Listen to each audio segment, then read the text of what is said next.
Question number 4 देखो, कल एक क्वेश्चन मैंने लिखा है, होमवर्क में छोड़ा था तुम लोगों को। क्वेश्चन था कि एक, पहले क्वेश्चन ध्यान सुनो, करा कि एक वाष्पशील विलेय पदार्थ है। डाउट पहले क्लियर कर दिया ताकि तुम्हें फार्मूले को लेकर चिंता ना रहे। कैसा बोल दिया है? वाष्पशील विलेय पदार्थ है।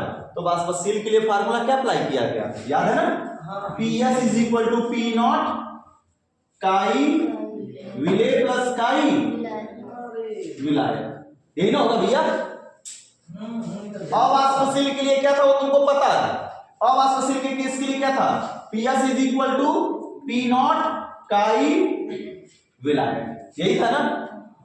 और आउट पे रहता तो ये सिंपल सा रहता, P not chi P naught minus PS बटे के P naught is equal to chi विलेय। अब इन्हीं तीन फार्मूले हैं, तीनों पर लगेगा। कैसे क्लियर होगा?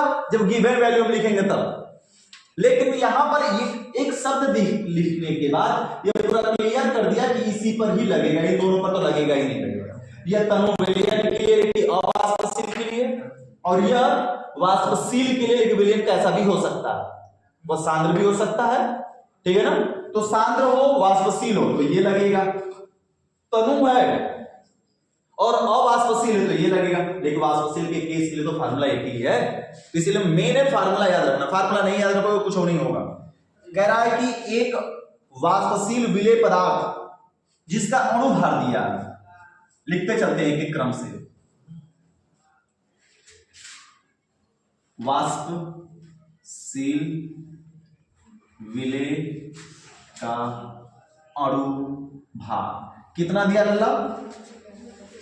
32 ग्राम प्रति मोल के 64 ग्राम को, यानी इसकी मात्रा दी गई है। विलेय की मात्रा कितनी दी गई है लल्ला? 64 ग्राम को 180 ग्राम जल में घोला जा रहा है, यानी जल की मात्रा दी गई है 180 ग्राम में घोला गया। देखो सारी चीजें ना यहीं पर डिपेंड करती है, जो तुम लोग लिखना नहीं पसंद करते बार बार हम बताते हैं। करा प्राप्त विलयन का वाष्प दाब, ये भैया ये करा विलयन का, इधर देखो ध्यान से, वाष्प दाब, विलयन के वाष्प दाब को किससे डिनोट करते हैं? PS से ना। PS इक्वल टू कितना है? 27.2 ATM है। तो कह रहा है जल के वाष्प दाब की गणना कीजिए। जल के वाष्प दाब, यानी ये विलायक ना लल्ला, जल क्या है? विलायक है। यहां से क्लियर चल रहा है ना, जिसकी मात्रा कम वह विलेय है, जिसकी मात्रा अधिक वह क्या है? विलायक है। तो जल विलायक है तो विलायक के वाष्प दाब को किससे डिनोट करते हैं? पी नॉट से। हमसे पी नॉट का मान क्या कर रहा है? पूछ रहा। मामला ध्यान रखना जी, दो पदार्थ है, एक पदार्थ जल है, एक अवाष्पशील पदार्थ कोई है। तो अवाष्पशील पदार्थ विलेय पदार्थ का अणु भार, विलेय भी है विलेय भी है, तो विलेय के अणु भार को किससे डिनोट करते हैं? स्मॉल m से। तो जल का भी अणु भार लगे हाथ निकाल लेते हैं, H2O का अणु भार, यानी कि क्या होगा लल्ला? Capital M is equal to कितना होगा? 18 ग्राम प्रति मोल। हमसे पी नॉट पूछ रहा है, वाष्पशील का केस है तो इसी पर लगेगा, कंफर्म है जी। सर जी PS का मान दिया हमको पी नॉट पूछ रहा है, लेकिन चाहिए क्या हमको? काई विलेय और काई विलायक, दोनों चाहिए ना। और काई विलेय और विलायक के लिए क्या चाहिए होता है? स्मॉल n और कैपिटल N। बोल गए क्या फार्मूला? यही तो है तुम लोगों की खासियत भूलने की, काफी अच्छी। n बटा के n प्लस कैपिटल N। काई विलेय बराबर होता है और काई विलायक बराबर क्या होता है? काई विलायक बराबर कैपिटल N बटे के small n plus capital N होता है ना। यानी यह काई विलेय और विलायक लाने के लिए हमें स्मॉल n और कैपिटल N चाहिए, सबको पता है। मतलब बुलाए कर पढ़ा रहे हैं इसीलिए तो बोलेगा ये सब लिखोगे तो सारा डाटा अपने आप ओपन होना शुरू, सर्चिंग करने लगेगा दिमाग। क्या क्लियर है? स्मॉल n बराबर होता है छोटका डबलुआ की छोटकी मम्मी, और बड़का n बराबर होता है बड़का डबलुआ की बड़की मम्मी। ये तो है जी। स्मॉल w का मान कितना दिया है? 64, और स्मॉल m का मान कितना दिया है? 32। 16 दूना 32 दूना के 64। कैपिटल W का मान कितना है जी? 180। कैपिटल एम का मान कितना है 18, 18 दहा में 180। देखो कितना आसान कैलकुलेशन था। अब आ जाए भैया, सबसे पहले क्या निकालेंगे, काई विले। तुम लोग जानते हो कोशिश नहीं करते हो, small N plus capital N, बस थोड़ा सा लिखा और ना सर थोड़ा ना कर छोड़ दो, काम करता हूं। यही स्मॉल एन का मान कितना है 2, स्मॉल एन का मान 2 प्लस 10 यानी 2/12 भाग दोगे, ये लल्ला डोंट बचे आएंगे 0.20, 12 एकम 12, 8 80 और 12 6 72, फिर 8 बचेगा, फिर अच्छी 12 6 72 6 6 6 आता चला जाएगा यानी 0.16। ये काई विलेय और काई विलायक बराबर क्या बोलेगा, कैपिटल एन बटा के small N plus capital N. Capital N का मान कितना है जी 10 बटे के 2 प्लस 10, जोड़ेंगे 10 बटा के 12, 0.100, 12 6 72, 12 बटे 96, 8 बढ़ जाएगा 96, 4 बचा 40, भारतीय 36, फिर 4 बचेगा, फिर 40, भारतीय 36, 3 आता चला जाएगा, रहने देते। काई विलेय काई विलायक आ गया। अब जब सजी समय आ गया तो फार्मूला तो यहां सामने दिख रहा है ना, सूत्र क्या है लल्ला वाष्पशील के केस के लिए, वाष्पशील पदार्थ के लिए क्या फार्मूला है, PS is equal to P not chi विलेय प्लस काई विलायक। हमने इसको दो तरीके से दिखाया था, विलेय विलायक में तो ए और बी कर सकते हैं, ए का मूल प्रभाजक बी का, ए का मतलब कौन विलेय पदार्थ हो गया वाष्पशील वाला, और बी का मतलब कौन हो गया जल। पीएस का मान कितना दिया है 27.2, पी नॉट का पूछ रहा है, काई विलेय का मान 0.16 और इकाई विलायक का मान 0.83। ये भैया जरा बताओ पी नॉट बराबर, इसको जोड़ के भेजेंगे बटे में तो 27.2 बटे में आ जाएगा ना, ये 6 3 9 8 1 9 0.9, P naught is equal to भाग दोगे तो 27.47 के करीब आएगा एटीएम, ठीक है ना, ये इतना मान आएगा जी लगभग। वो हमने भाग दे दिया, तुम लोग भाग दे लेना एक बार फिर से, मामला क्लियर समझ। अगली हेडिंग है द्विअंगी विलयन। अरे कुछ नहीं है द्विअंगी विलयन जी, देखो तुम रस बना रहे हो चीनी और पानी का, कितने घटक इस्तेमाल किए गए 2 घटक, तो हम कितने अंगी कहलाएंगे 2 अंगी। अब तुम शरबत बना ही रहे हो, लेकिन तुमने सोचा कि थोड़ा सा चीनी डाले, उसी में थोड़ा सा नींबू भी डाल दें और पानी, तो चीनी नींबू और पानी, कितने घटक इस्तेमाल हुए 3, तो कितना अंगी कहलाएगा त्रिअंगी विलयन। तो वह समांगी, देखिए ये बात याद है कि समांगी होना चाहिए, एक दूसरे में मिक्स हो जाना चाहिए। अब ऐसा ना हो कि मिक्स ना हो, पता चले कि हम चीनी को तो डाले पानी में घोल दिए, चीनी पानी घोलने के बाद उसमें तीसरा नमक वो डाल दिया, बालू डाल दिया, और वो कहें कि ये त्रिअंगी विलयन है, तो त्रिअंगी नहीं कहलाएगा। सैचुरेटेड जो तीसरा घुले या जो दोनों को घुला जाए वो एक दूसरे में मिलकर गायब हो जाना चाहिए, विलीन होना चाहिए, ठीक है, तो उसको द्विअंगी त्रिअंगी बोलेंगे। मामला समझ आएगा, उसमें पुदीना डाल दिया तो 4 अंगी बन गया, मामला समझ आया। तो वह समांगी विलयन, परिभाषा सुनो ध्यान से, वह समांगी विलयन जो 2 घटकों से केवल मिलकर बने होते हैं, वह समांगी विलयन जो केवल 2 घटकों से मिलकर बने होते हैं उसे क्या कहते हैं द्विअंगी विलयन कहते हैं। जैसे चीनी और जल का विलयन, एल्कोहल और जल का विलयन, और सुबह सुबह वर्षा का भी काम हो जाता, बना देती है कौन सा दूध और पानी का विलयन। कंफर्म अगर इसके घर में कोई लेने चला गया मांगने के लिए तो कंफर्म है कि 1 लीटर और 2 लीटर पानी जरूर मिलेगा, तो वही याद रखिएगा। तो चलो लिखा जाए परिभाषा, चलो देखो, वह समांगीय विलयन, वह समांगीय विलयन, वह समांगीय विलयन, वह समांगीय विलयन जो 2 घटकों से मिलकर बना होता है, वह समांगीय विलयन जो 2 घटकों से मिलकर बना होता है,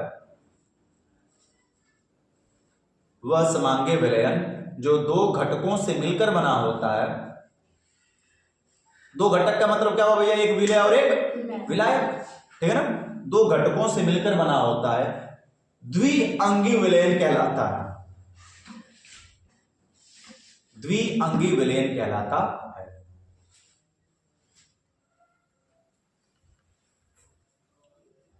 दो घटकों से मिलकर बना होता है, द्विअंगी विलयन कहलाता है।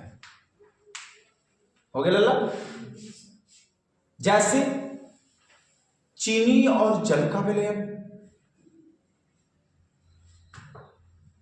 कहा एल्कोहल और जल का विलयन, एल्कोहल और जल का विलयन। काफी नहीं है और लिखोगे, इनफ है ना। अब इतना तो दिमाग है ही तुम लोगों के पास, तो कि दो घटक कौन से हो सकते हैं जो एक दूसरे मिलकर गायब हो जाए, ठीक है ना। यूरिया जल का, नमक जल का, बहुत सारा हो गया, आदि आदि। खड़ी पाई पैराग्राफ चेंज करके, खड़ी पाई पैराग्राफ चेंज करके लल्ला बोला जाए आगे। अजय चौधरी हो गया भैया, दोनों अजय इधर। अब देखो कहा जाएगा द्विअंगी विलयनों के गुणधर्म के आधार पर ये दो प्रकार के होते हैं। द्विअंगी विलयनों को उनके गुणधर्म के आधार पर इन्हें दो भागों में बांटा गया। देखो द्विअंगी विलयनों के गुणधर्म के आधार पर, द्विअंगी विलयनों के गुणधर्म के आधार पर इन्हें दो भागों में बांटा गया है। द्विअंगी विलयनों के गुणधर्म के आधार पर इन्हें कितने भागों में बांटा गया है? दो भागों में बांटा गया है। चलो बताओ लल्ला। कहा जा रहा है, कहने का आशय यह है कि लड़कों के गुणों के आधार पर जो लड़के हैं वो दो प्रकार के बांटे गए हैं। कितने कितने प्रकार के हो सकते हैं भैया? दो प्रकार के। एक कौन सा हो सकता है? जो पेरेंट्स की बातों का पालन करे। एक पुत्र ऐसा हो सकता है जो पेरेंट्स की बातों का पालन ना करे। जो बातों का पालन करेगा उसको हम क्या कहेंगे इंग्लिश में? आइडियल, आदर्श पुत्र है। और जो पालन ना करेगा उसको क्या कहेंगे? अनादर्श है, बेहया जिसको कहते हैं, ठीक है ना। तो वैसे ही इसमें भी विलयन, द्विअंगी विलयन को उसके गुणधर्म के आधार पर दो प्रकार का बताया गया। एक बताया गया कौन सा? आदर्श, आदर्श विलयन, एक डोंट बतियाई, और एक अनादर्श विलयन। एक आदर्श विलयन और दूसरा अनादर्श विलयन। मतलब एक आदर्श पुत्र और एक अनादर्श पुत्र। पहले हेडिंग लिखो दोनों, फिर बता रहे हैं क्या कहने का आशय है। एकदम फटाफट समझ में आएगा। आदर्श फिर राजकीय बच्चे। अच्छा, पहले आदर्श थे अब राजकीय हो गए। चंडाल हो गया। चलो एक बात बताना भैया, आदर्श पुत्र किसे कहेंगे?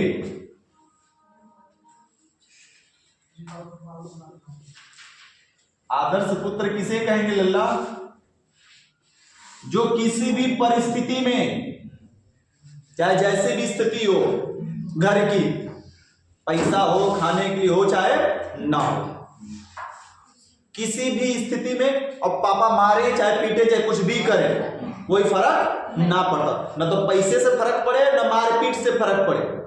वो हर एक स्थिति में अपने पिता के कर्मों का क्या करे? बातों का पालन करेंगे।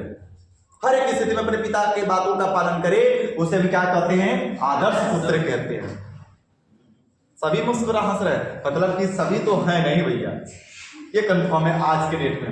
लेकिन एक आदर्श पुत्र हुआ करते थे पुरुषोत्तम श्री राम, जिनको कहा गया पुरुषोत्तम श्री राम, जिन्होंने अपने पिता के केवल एकमात्र कहे गए वचनों पर पूरे राज्य को ठोकर मार के चले गए वनवास में, ठीक है ना। तो पुरुषोत्तम श्री राम प्रभु एक वही आदर्श पुत्र थे। लेकिन आज के डेट में अगर देखी जाए तो सभी लालची हैं।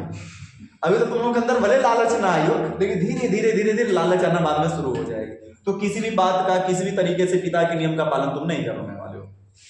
तो जो किसी भी तरीके से अपने पेरेंट्स की बातों का पालन करे, किसी भी स्थिति, किसी भी ताप पर, और उसके आयतन और एंथैल्पी में कोई परिवर्तन न हो, तो आदर्श कहलाएगा। और अनादर्श किसे कहेंगे लल्ला?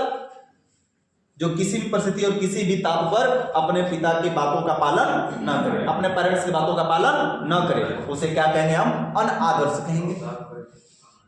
जिसको कहेंगे बिगड़ गया लड़का, ठीक है ना, तो बिगड़ता हो गया। जैसे ये मामला समझ में आ गया जी? अब विलयन की बात करते हैं, ये तो तुम्हारे ऊपर बात हो गई। अब विलयन के पापा कौन? विलयन के पापा राउल्ट चाचा। कौन हो गए भैया? राउल्ट। हम लोग वाष्पदाब का अवनमन पढ़ रहे हैं ना, तो वाष्पदाब में अवनमन में विलयनों के पापा कौन निकले? राउल्ट। इन सब के पापा हो गए विलयनों के, ठीक है ना। तो हम लोगों के चाचा न है ये विलयनों के पापा है, ठीक है। तो राउल्ट जो है, अब बात बनाते समझो, वह विलयन, ध्यान समझाना परिभाषा, वह विलयन जो किसी भी ताप, टेम्परेचर घटिस चाहे बढ़िस, कोई फर्क नहीं पड़ेगा, किसी भी ताप व किसी भी सांद्रता घटाई जाए या फिर सांद्रता बढ़ाई जाए, ठीक है ना, किसी भी ताप व किसी भी सांद्रता पर राउल्ट के नियम का क्या करते हैं? पालन करते हैं। राउल्ट के नियम का पालन करते हैं और उनकी एंथैल्पी और उनकी आयतन, एंथैल्पी मतलब ऊर्जा, और आयतन में कोई भी परिवर्तन नहीं आता, शून्य रहता है। उसकी एंथैल्पी और आयतन में कोई परिवर्तन नहीं होता है, उसे क्या कहते हैं? हमें आदर्श विलयन। एंथैल्पी मतलब समझ लो कि पापा अगर मारे तुम गुस्सा हो गए तो तुम्हारी एंथैल्पी बदल गई, कितना बोले कौन ना, न्यूट्रल एकदम से। आयतन परिवर्तन मतलब बोल दिए तो अलग घर छोड़ के भाग गए, आयतन परिवर्तन हो गया। अब कुछ को भी बोले तो आयतन में परिवर्तन नहीं, जहां कहता है खड़े रह गए, घर में ही पड़े रह गए, लानत है तो ऐसा सुन रहे पूरा करने में, फिर भी तो तुम्हारे में कोई परिवर्तन नहीं हो रहा है, न तो ऊर्जा में न तो आयतन में। मामला समझ आ गया। और हर एक स्थिति, हर एक परिस्थिति में पेरेंट्स के नियम का पालन कर रहे हो तो क्या कराओगे?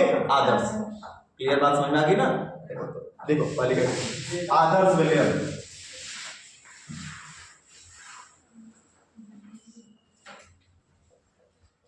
Ideal solution. आदर्श विलयन किसे कहेंगे? अंबानी बात समझ में आ रही है? अच्छा, पैसा है लड़की के पास, मजाक थोड़ी ना है,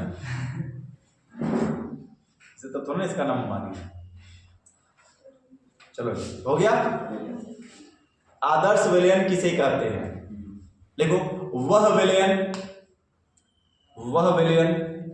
जो किसी ताप, वह विलयन जो किसी ताप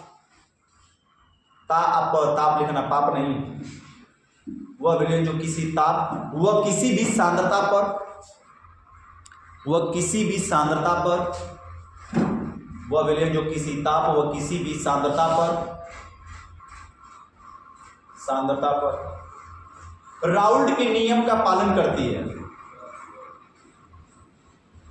वह विलयन जो किसी भी ताप व किसी भी सांद्रता पर राउल्ट के नियम का पालन करती है।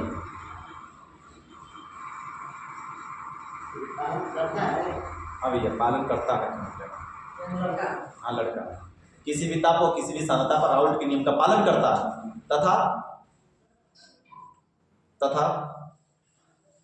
उसकी एंथैल्पी और आयतन में, तथा उसकी एंथैल्पी और आयतन में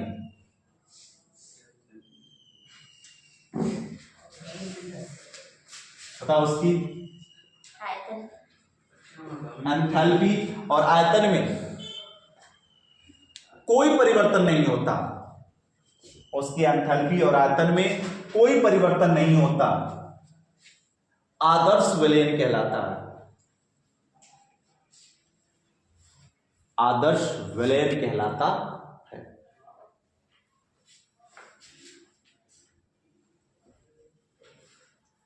मामला समझ में आया जी लड़के? लकड़ियां क्लियर हुआ? ये बना लो नीचे भैया, delta H is equal to 0, delta V is equal to 0। अरे 11 में एंथैल्पी पढ़ाया गया है जी, जानते हो एंथैल्पी पढ़े होंगे फिजिक्स में, उसमें केमिस्ट्री में भी एंथैल्पी ऊर्जा, ठीक है ना। Delta H is equal to 0, delta V is equal to 0। अब कौन कौन से विलयन हो सकते हैं लल्ला? जैसे में देखो, बेंजीन प्लस टॉलुइन का विलयन। देखो, बेंजीन और टॉलुइन को आपस में घोला जाएगा, बेंजीन और टॉलुइन को आपस में घोलेंगे तो ये जो विलयन बनेगा ये कैसा बनेगा? आइडियल बनेगा, आदर्श बनकर आएगा। अगर इसी तरीके से आगे बात की जाए, n hexane plus n heptane का विलयन, ये भी कैसा भैया, आइडियल सोल्यूशन है। एक विलय और एक क्या है इसमें, विलायक। वही घटक में इस्तेमाल किए जा रहे हैं लल्ला, वही घटक इस्तेमाल किया जाए, इसलिए कैसा विलयन है, द्विअंगी। आगे बात की जाए क्लोरोबेंजीन, क्लोरोबेंजीन और प्लस ब्रोमोबेंजीन का विलयन, क्लोरोबेंजीन तथा ब्रोमोबेंजीन का विलयन, ये भी आदर्श विलयन है। आगे इसी तरीके से बात कर ली जाए तो ethyl chloride, ethyl chloride plus ethyl chloride नहीं, ब्रोमाइड रहेगा, ब्रोमाइड, एथिल ब्रोमाइड और एथिल आयोडाइड का विलयन। ये सारा का सारा जो विलयन है, ये सभी कैसे विलयन कहलाते हैं भैया, आदर्श विलयन कहलाएंगे। ये किसी भी ताप टेम्परेचर घटाया जाए चाहे बढ़ाया जाए, ठीक है ना, सांद्रता घटाई जाए चाहे इनकी बढ़ाई जाए, लेकिन हर एक स्थिति में यह राउल्ट के नियम का क्या करेंगे, पालन करेंगे। इनकी एंथैल्पी में, ऊर्जा में और आयतन में कोई परिवर्तन होने वाला नहीं है, इसलिए सारे के सारे कैसे विलयन है बच्चा, आदर्श विलयन है। बता लो एग्जांपल। हम लोग कल आदर्श विलयन पढ़ रहे थे और हमने यही बताया था कि ऐसा विलयन बनाया जाए जो किसी ताप और किसी भी सांद्रता पर राउल्ट के नियम का क्या करे, पालन करे, उसकी एंथैल्पी और आयतन में भी कोई परिवर्तन न हो, तो उस विलयन को आदर्श विलयन कहते हैं। जैसे हमने एग्जांपल भी बहुत सारे लिखाए थे, बेंजीन और टॉल्यूइन का मिक्सचर करा दिया जाएगा तो वह आदर्श विलयन है, या हेक्सेन या हेप्टेन का आदर्श विलयन कहलाएगा, ठीक है ना। क्लोरोबेंजीन का हो गया, ब्रोमोबेंजीन का विलयन हो जाएगा, एथिल ब्रोमाइड एथिल आयोडाइड का विलयन हो जाएगा। तो ये सारा का सारा विलयन कैसे कहलाएंगे लल्ला, आदर्श विलयन कहलाएंगे। अब इन आदर्श विलयन पर भी राउल्ट ने अपना छाप छोड़ा, राउल्ट ने नियम जारी किया। तो लिखो आदर्श विलयन के लिए राउल्ट का नियम, आदर्श विलयन के पापा हैं राउल्ट, तो इतना जल्दी पीछा छोड़ देंगे। आदर्श विलयन के लिए राउल्ट का नियम,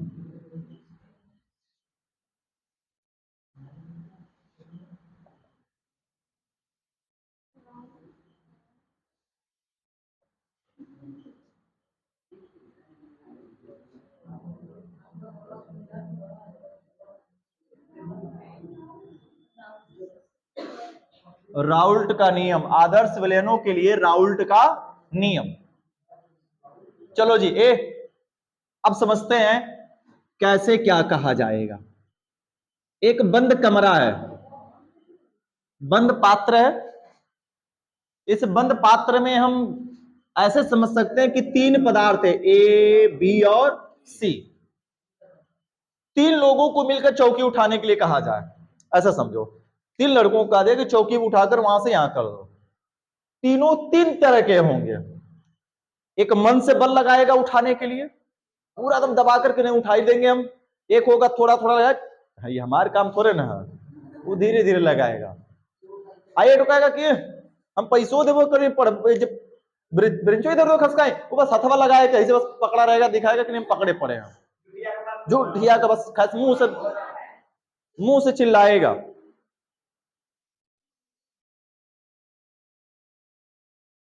उस चौकी को उठाने के लिए तीनों तीन तरीके से बल लगा रहे हैं, तो हम बोले उस चौकी पर लगाया गया पूरा बल क्या होगा, सभी का योग। ए बी और सी तीनों के द्वारा लगाए गए बलों के योग को हम कहेंगे संपूर्ण बल लगाया जा रहा है, ठीक है ना। और लेकिन एक एक व्यक्ति का लगाया गया बल को हम क्या पढ़ेंगे, आंशिक बल। हम ए के द्वारा आंशिक बल लग रहा है, बी के द्वारा आंशिक लग रहा है, सी के द्वारा आंशिक। ए के द्वारा तो पूरा उठ ही नहीं जा रहा है, कुछ बी भी तो हेल्प कर रहा है ना। तो ए और बी और सी तीनों के द्वारा जो आंशिक बल लग रहे हैं, इन आंशिक बलों का योग ही कंप्लीट बल के योग के क्या होगा, बराबर होगा। ठीक वैसे ही यहाँ पर विलयन के केस में समझते हैं, आदर्श विलयन बनाया गया त्रिअंगी विलयन मान लेते हैं। तीन अवयव लिए गए, तीन घटक लिए गए, ए बी और सी मान लेते हैं। जल है, नमक है, चीनी है, नहीं सॉरी नमक नहीं लिया जा सकता, ये तो अब गट्टे हो जाएगा। जल है, यूरिया है और चीनी है, घोला जा रहा है।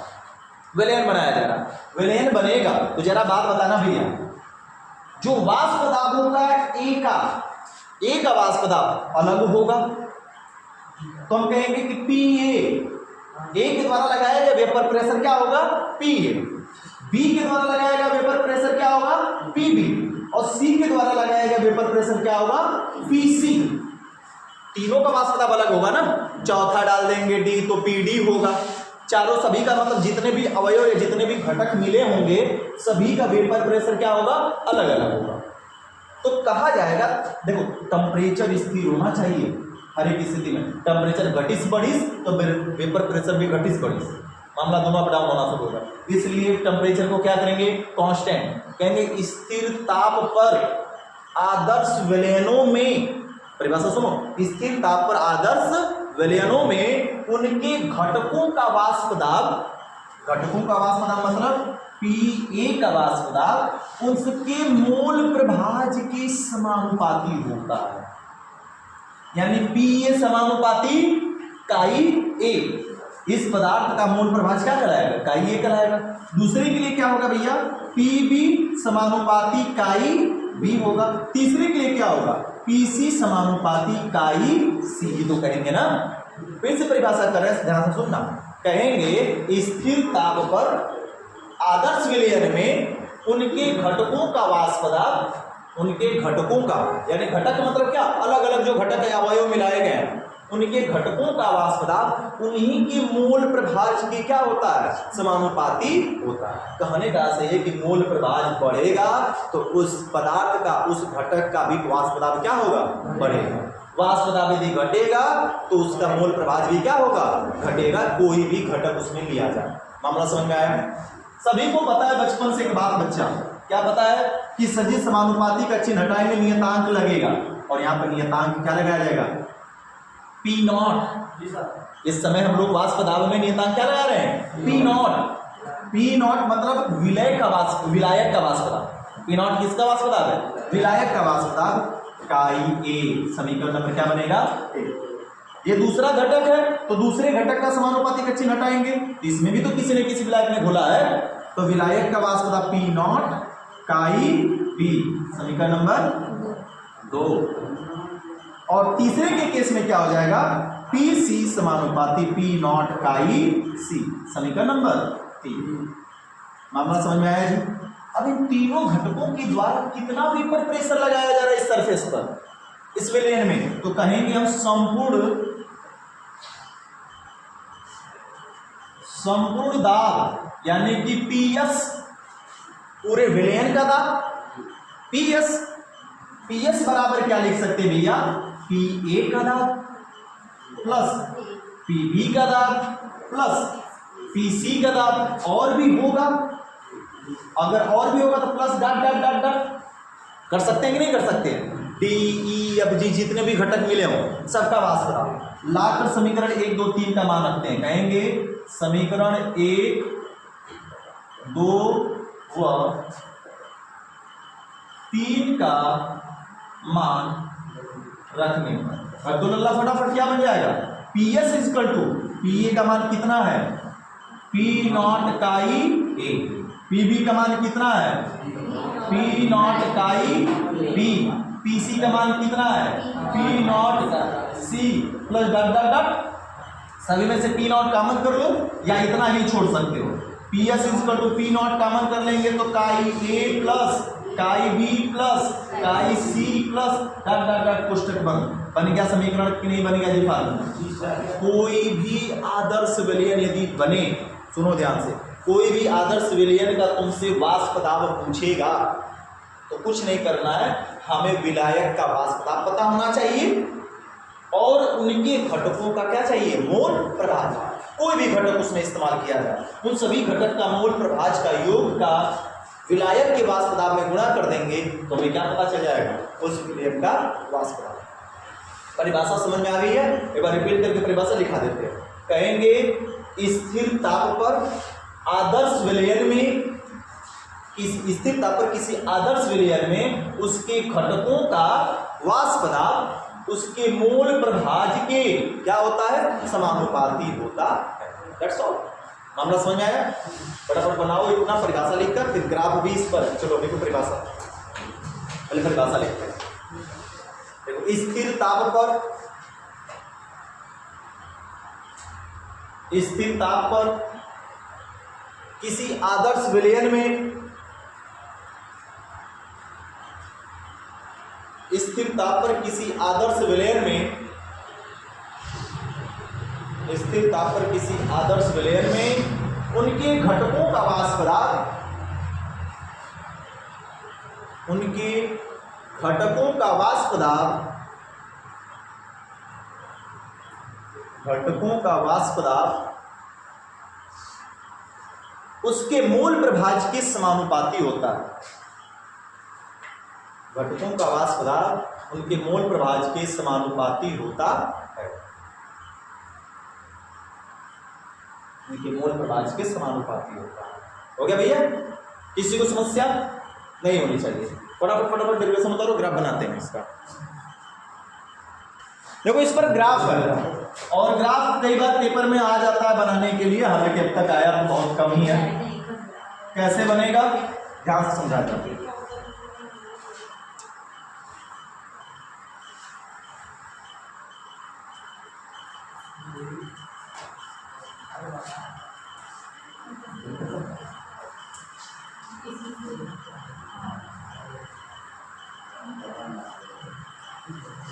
देखो जी, दो एक्सिस मानी जाती है, लेकिन हमने एक ही में दो विलयन है तो दोनों के एक साथ घटक को मिलाया जाएगा ना, एक विलय और एक विलायक। तो एक तरफ हम ए पदार्थ के लिए मान रहे हैं, काई ए के लिए हम मान रहे हैं, यह एक्स एक्सिस है इधर, और इधर कौन सा एक्सिस है? वाई। अभी ये मानेंगे कि नहीं है, ये वाला ग्राफ, ये वाला पॉइंट, ये मानेंगे कि बिल्कुल है ही नहीं। यहां से शुरू जब किया जाएगा तो ये जो है काई का मान है मोल प्रभाज। तो अभी हमने जाना है ना कि P समानुपाती काई, यानी किसी भी पदार्थ का जो वाष्प पदार्थ होगा वो किस पर डिपेंड करेगा? मोल प्रभाज पर। मोल प्रभाज का मान यदि बढ़ेगा तो वेपर प्रेशर भी क्या होगा? बढ़ेगा। तो जैसे जैसे आगे हम इधर जाएंगे तो मोल प्रभाज क्या होगा? बढ़ेगा। तो वेपर प्रेशर भी क्या होता चला जाएगा? बढ़ता चला जाएगा जी। कर्व नहीं दिखना चाहिए, सीधी लाइन होनी चाहिए, कर्व गलती से ना बन जाए, एक स्ट्रेट लाइन होनी चाहिए, ठीक स्ट्रेट लाइन। ये अप और डाउन दिख रहा है क्या कुछ?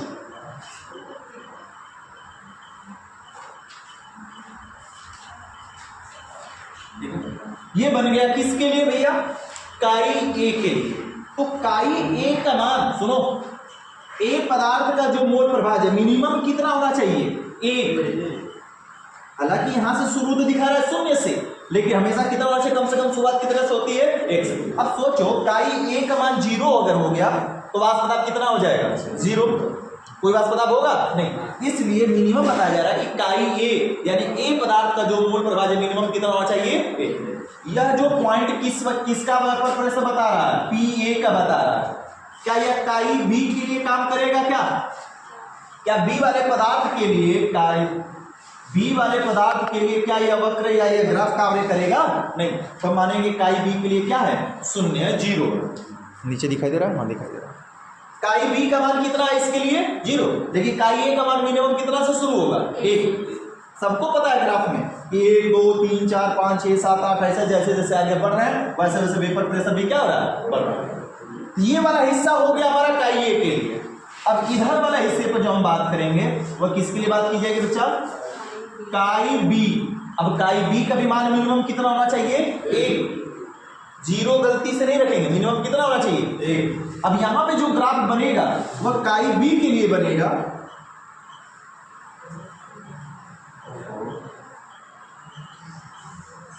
काई बी के लिए बनकर आया, वक्र बन गया क्या ये?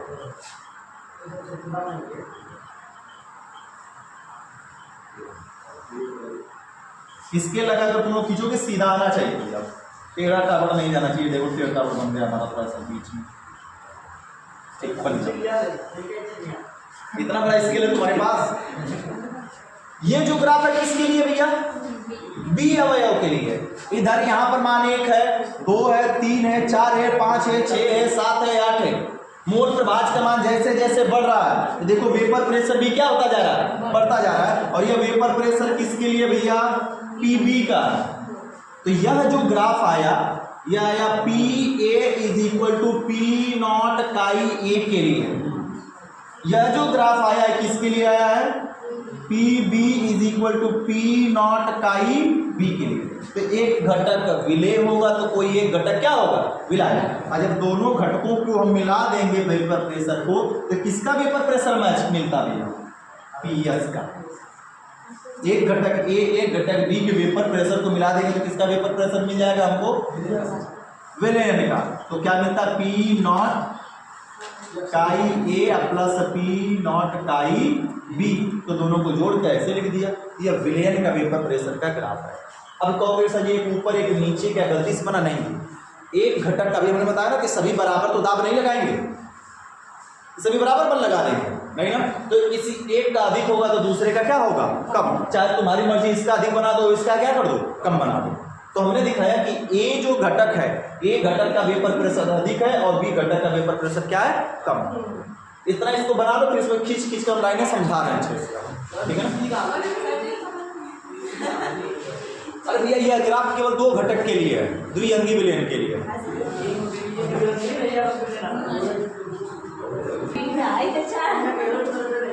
चलो समझो ये लड़के, समझो जी। एक ऊपर सभी ध्यान से देखो, यहां पर क्या पॉइंट है, सभी को पता है कि इस वाले पॉइंट पर जीरो होता है जी। तो जीरो से कभी भी मोल प्रभाज नहीं ले सकते। अगर मोल प्रभाज जीरो तो वेपर प्रेशर ही नहीं आएगा। इसलिए कम से कम कितने से शुरू की जाती है, एक से। देखिए ग्राफ खींचते समय पूरा यहाँ पर चिपका कर खींच देते हैं, लेकिन जब भी चिपका कर नहीं खींचना चाहिए, थोड़ा सा एक पॉइंट छोड़ के खींचना चाहिए होता है। अरे तो वही तो खींचे तो है, लोग समझा रहे हैं, ठीक है। खींचना चाहिए यहाँ से, लेकिन फिर भी हम लोग जनरली खींच कर यहाँ से दिखाते हैं, जीरो से लेकर, ठीक है। तो मिनिमम एक देखो, यहाँ पे 1 2 3 4 5 6 7 8 9 10 11 12 13 14 15 यहाँ पर बढ़ गया। मान लेते हैं कि यहाँ पर ये 8 पर, और इधर 1 2 3 4 5 6 7 8 9 10 11 12, यहाँ पर ये 4 है या 3 है, 1 2 3 4। कोई पूछेगा कि पदार्थ का मोल प्रभाज 8 है यदि ए का, तो उसका बताइए कि वेपर प्रेशर कितना है। तो वेपर प्रेशर को तुम ऐसे ले जाओगे, वेपर प्रेशर को, और लाकर कहाँ मैच कराओगे भैया, 8 वाले पॉइंट पर। तो यहाँ पे मैच नहीं कर रहा है, तो वेपर प्रेशर मैच किया यहाँ पर जाकर 8, और इसको सीधे हम आगे बढ़ाएंगे तो किस पे मैच करता हुआ दिख रहा है, 1 2 3 4 5 6 6.5 या 7 ही मान लो इसको, 7। ये 7 पर गया जी, यानी मोल प्रभाज 8 है तो वेपर प्रेशर 7 एटीएम का आ रहा है। अब मोल प्रभाज यदि यहाँ पे 8 9 10 11 अगर मोल प्रभाज है तो वेपर प्रेशर फिर कितना जा रहा है सर जी, देखो वेपर प्रेशर हाई गया कि नहीं गया। तो जैसे जैसे मोल प्रभाज बढ़ रहा है वैसे वैसे वेपर प्रेशर भी क्या होता जा रहा है, बढ़ता जा रहा है। यही तो हमने यहाँ पर बताया। और सेम अगर बात बी के केस के लिए करेंगे तो बी वाले केस में भी तो वही आएगा, जैसे जैसे हम इधर बढ़ रहे हैं वैसे वैसे दाब इसका क्या हो जा रहा है, वाष्प दाब बढ़ता जा रहा है। और ए और बी के वाष्प दाब को मैच करा देंगे, मिला देंगे तो किसका वाष्प दाब हमको मिल जाता है, विलयन का वाष्प दाब मिल जाता है। तो ये ग्राफ बताने का कुछ है नहीं, जो हमने यहाँ पे बताया ये बढ़ेगा तो ये बढ़ेगा, इसी को बढ़ाने बताने के लिए ग्राफ बनाया गया। और ये राउल्ट का मापित वाष्प दाब का ग्राफ है, फिक्स है कि ऐसा ही आना चाहिए। ये राउल्ट के द्वारा बताया गया रास्ता है कि आदर्श पुत्र को इसी रास्ते पर चलना चाहिए, आदर्श विलयन को चलना चाहिए। लेकिन अब आएगा अनादर्श, जो कहेगा कि हम ना चलेंगे, इस रास्ते पर हम चलने वाले नहीं हैं। देखो दो तरीके के पुत्र होते हैं, अनादर्श पुत्र दो तरीके के, एक पॉजिटिव फील्ड में जाना चाहता है और एक निगेटिव फील्ड में। पॉजिटिव वाला कहेगा देखो होता है कि हम ये काम करने जा रहे हैं, हम कर लेंगे, पैसा खूब कमाएंगे, कर गए ऐसे कुछ ना हो, से कुछ ना होला, ये छोड़ छाड़ के चल इसकी तैयारी करिए, कर गेम हम कर ले से यूट्यूब चलाने से कुछ नहीं फायदा होगा।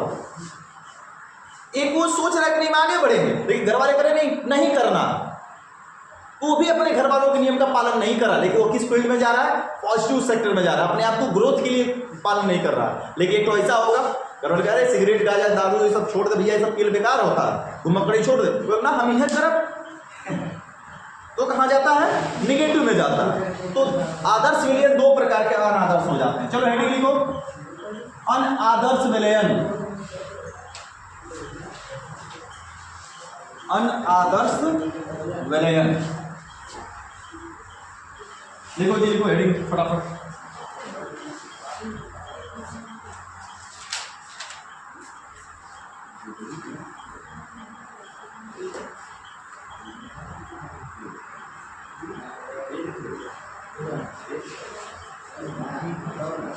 नॉन आइडियल सोल्यूशन किसे कहते हैं भैया? बस वही बात आ जाएगी, गुप्ता बात नहीं।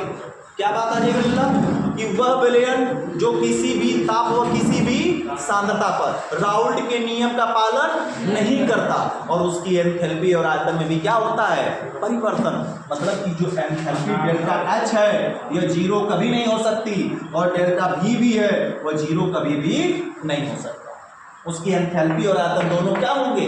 बदलेंगे। यहां से वहां, यहां से वहां, घुमक्कड़ है लड़का जी, घुमक्कड़ तो आयतन परिवर्तन होगा, ऊर्जा भी बदलेगी, इसलिए तो राउल्ट के नियम का पालन ही नहीं कर रहा। सीधी सीधी बात समझ में आ गई? चलो लिखा जाए परिभाषा। अरे बोल देते लिख लो भैया, तो कुछ लोग नहीं लिख पाएंगे। लिखो, वह विलयन जो किसी ताप व किसी भी सांद्रता पर, वह विलयन जो किसी ताप व किसी भी सांद्रता पर, वह विलयन जो किसी ताप व किसी भी सांद्रता पर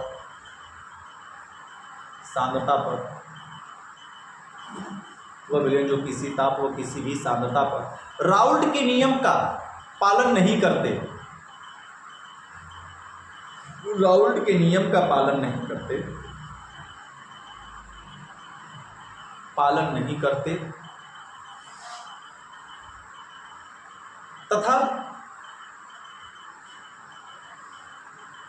तथा उनकी एंथैल्पी और आयतन में तथा उसकी एंथैल्पी और आयतन में परिवर्तन होता है, तथा उसकी एंथैल्पी और आयतन में परिवर्तन होता है, तथा उसकी एंथैल्पी और आयतन में परिवर्तन होता है, परिवर्तन होता है। क्या कहलाता है लल्ला? अनादर्श विलयन कहलाता, अनादर्श विलयन कहलाता है। मामला समझ में आ गया या नहीं?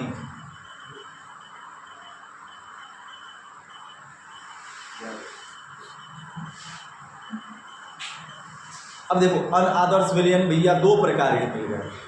कितने प्रकार के मिलेंगे? दो। हमने बताया ना कि ऐसा पुत्र जो पिता के नियम का पालन नहीं करेगा वो दो प्रकार का हो सकता है, या तो वो पॉजिटिव होगा या फिर कैसा होगा? नेगेटिव होगा। ठीक है, तो देखो अनादर्श विलयन, ये पहले भाई इतना बना, पहले ये बना, ये अनिवार्य है। जैसे नहीं है, वो जो एंथैल्पी और आयतन परिवर्तन है उसकी बात की जा रही है।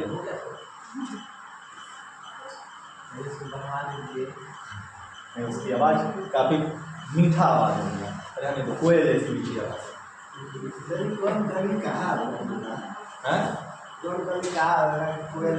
हाँ वही तो बतिया हमको नहीं समझ में आती, जब बोलती है तो सब उसको बंद कराना सोचते हैं। चलो जी आगे लिखो, लाइन चेंज करके लिखो भैया। अनादर्श विलयन, अनादर्श विलयन को उसके गुण के आधार पर, अनादर्श विलयन को उसके गुण के आधार पर दो भागों में बांटा गया।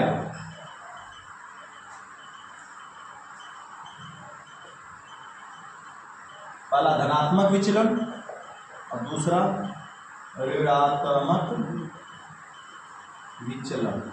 पहला धनात्मक विचलन और दूसरा ऋणात्मक विचलन। कल पढ़ा जाएगा जिसको।